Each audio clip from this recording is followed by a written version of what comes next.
We've got the technology once more to give you an insight view into the game of rugby sevens, but this time we're going to look at the restart. Now, our first clip will show Harry Glover being hugely successful against the Scottish team to make sure his team got the ball back. The first clip we'll see here, Tom Mitchell lines up the kick, making sure he gets as much height as possible while still being accurate with his kick. Glover's identified where he's attacking from, and like any good high jumper, he comes in from the side, jumps with his left hand in the air, getting 3 or 4 foot above the Scottish player, meaning that he is going to get the dominant ball. The 3 closest people to the ball are English, therefore they react quickest, and Phil Burgess picks up the ball. Great way of getting the ball, get it across to Dan Norton to do his thing out wide. The second clip we're going to show is about Fiji. They've always won the aerial battle with a slightly different variant than what we saw from Harry Glover. So let's take a look. They quickly identify that South Africa have 3 front lifting pods, which straight away means that the space is going to be in between those 2 pods. Now, Ravuvu is an exceptional kicker, and he manages to place it on the money in the one area that can be contested by the Fijians rather than the South Africans. So as the ball flies, the Fijian gets up there high, his left hand takes a huge swing, winning that aerial battle, and he knows full well he wants distance on his backpack so that it goes back far enough to go into the hands of his teammates. They secure the ball, they can play from that. However, if the technique is to try and bat the ball back, our third clip is going to show how sometimes it doesn't always work out for the attacking team.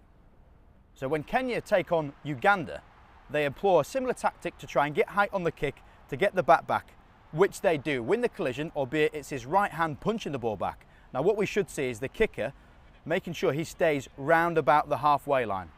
So a little bit further back, detached from the line, meaning that the Kenyan players can react quicker.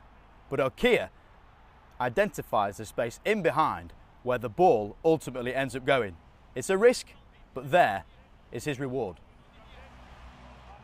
The next 3 clips are going to show once more why South Africa do things differently, but do things very, very well. They are a team that love to have systems in place, and they don't compete with the ball on the front line, they kick it deep to the corner. So let's have a look as to why that makes them so successful. So Cecil Africa, a restart specialist, he backs himself to be able to get enough height on the ball and to land it on a sixpence. That is the box that he's looking to hit 15 metres in on the 22. That will give chance for his chasers to make there and get the dominant hit. So watching the clock, pretty impressive, 3.5 seconds for the New Zealand player to grab the ball with 2 players in front of him that are now out of the game. South Africa know this, they're going to get a dominant hit, and Smith and Koch then push away from the breakdown. This is important as they are now have 6 players on their feet and 3 New Zealand players on the floor out the game. This leads to a great situation for their defence, being able to shut down the space because they have the men over. Once again, Branko de Prier, which we said last week, is pivotal in making the tackle, and Werner Koch showing just how capable he is in the breakdown. Turnover, South Africa's ball.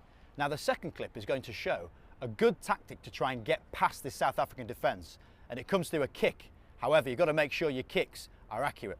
So as we can see, exactly the same setup the South Africans, an incredible 3.72 seconds of hang time, meaning Chris Dry can get the shot, South Africa get their defence set up, putting pressure on Joe Webber to make a decision.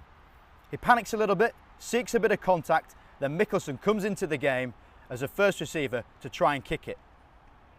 He kicks it a little bit too high, but the area he kicks it in is exactly the place to kick it. They have 3 players going forward, and conversely South Africa have 4 players way out down the backfield, very much unlike them. If they got a different bounce, it may well have been a different outcome.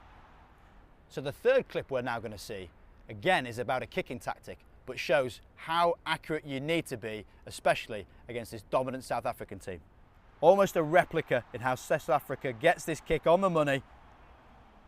Great take, New Zealand sets up the ball, and Joe Webber, his first receiver, already scanning his options.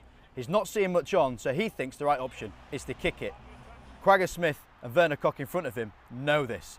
As soon as he shapes up to that ball, Quagga Smith, someone well versed at the open side in the game of 15s, is willing to sacrifice his face, and he shows some outstanding pace to put it down to show how lethal this box team can be. So this weekend, I'm sure we'll see many different tactics to get around this South African team that once have the ball are very, very difficult to break down.